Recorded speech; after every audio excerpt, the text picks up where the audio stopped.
तस्वीरें आज मैंने दिखाई हैं। एक तरफ तो खंजर भोंक दिया, दूसरी तरफ गला काटने और खंजर से किस तरह खंजर के इस्तेमाल की धमकी दे दी गई। मैं सवाल आपसे ये पूछ रही हूं कि तिरंगा बांटेंगे तो गला काटेंगे, तिरंगे से ये नफरत कहां से आती है? देखिए सुचरिता जी, हम बार बार कह रहे हैं कि जो लोग जय बोलने में जिनको तकलीफ होती है, जिनको वंदे मातरम बोलने में तकलीफ होती है, जिनको के राष्ट्रध्वज से आपत्ति होती है और जिन लोगों को जो है राष्ट्रगान से आपत्ति होती है, वही लोग जो है अब आप देखिए कि वो खुद नहीं कर सकते तो दूसरों को भी नहीं करने देंगे। यही इस्लामिक जिहादी मानसिकता है। आप देखिए कि मैं बार बार एक ही प्रश्न हर डिबेट में पूछता हूं कि आखिरकार आप ये बताइए कि अगर आप ये कहते हैं कि हम राष्ट्रभक्त हैं तो क्यों नहीं बताते आखिरकार कुरान बड़ी के संविधान, आखिरकार इस्लाम बड़ा के भारत। ये आपको इन दोनों में अंतर समझना पड़ेगा।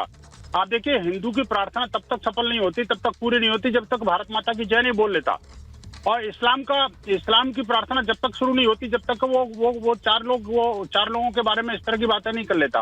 पता नहीं क्यों आखिरकार ये भारत माता की जय बोलने में क्या दिक्कत है, दूसरों को तिरंगा लहराने में भी उनको आपत्ति होने लगी।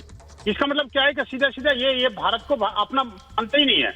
इनके लिए कट्टरता पहले है, इनके लिए जिहाद पहले है, इनके लिए हिंसा पहले है।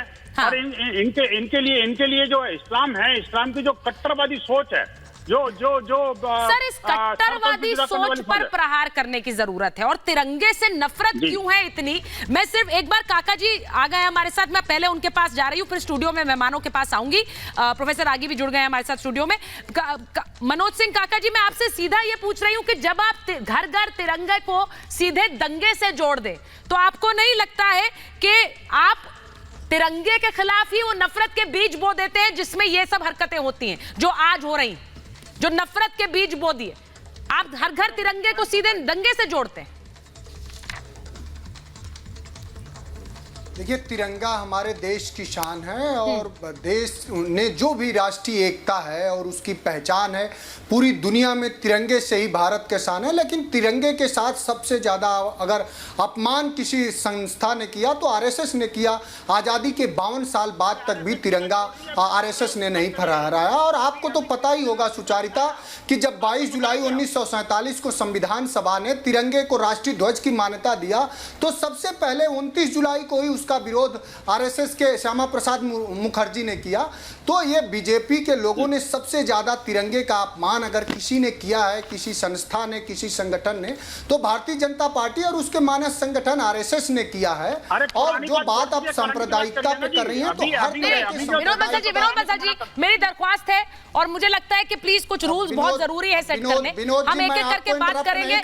मैं समझ रहा हूँ कि आप नई बात पे अगर बात करोगे तो आप इस पर हिम्मत कर पाइए कि बिल्किस बानो के अपराधियों को कौन सी सरकार रिहा कर दी? वो किसी की बेटी थी कि नहीं थी? आप इस पर बात करिए ना। नई बात कर रहे हैं तो नई बात करो ना।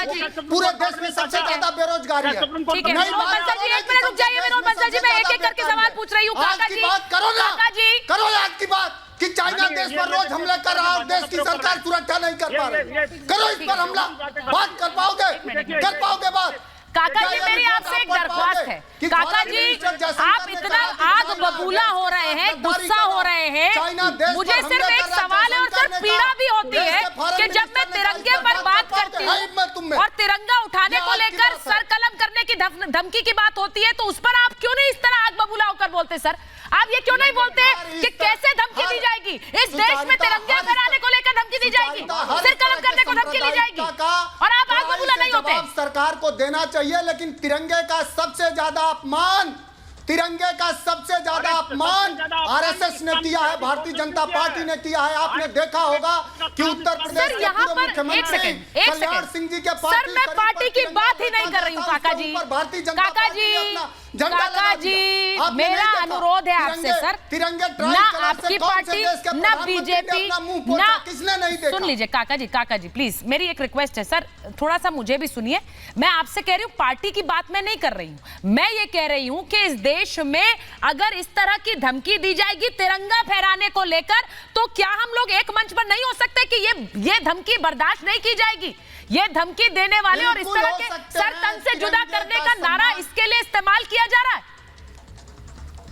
क्यों नहीं बैन कर दिया जाए इस नारे को भाई? कहां पर किस राष्ट्रीय तिरंगे का अपमान करने की बात हो रही है? हम सब एक हैं। आप इतना चिल्ला के क्या कहना चाह रही हैं? इसको सर आप चिल्लाएं तो ठीक है, हम चिल्लाएं तो आप हमें बताएंगे। संबोधित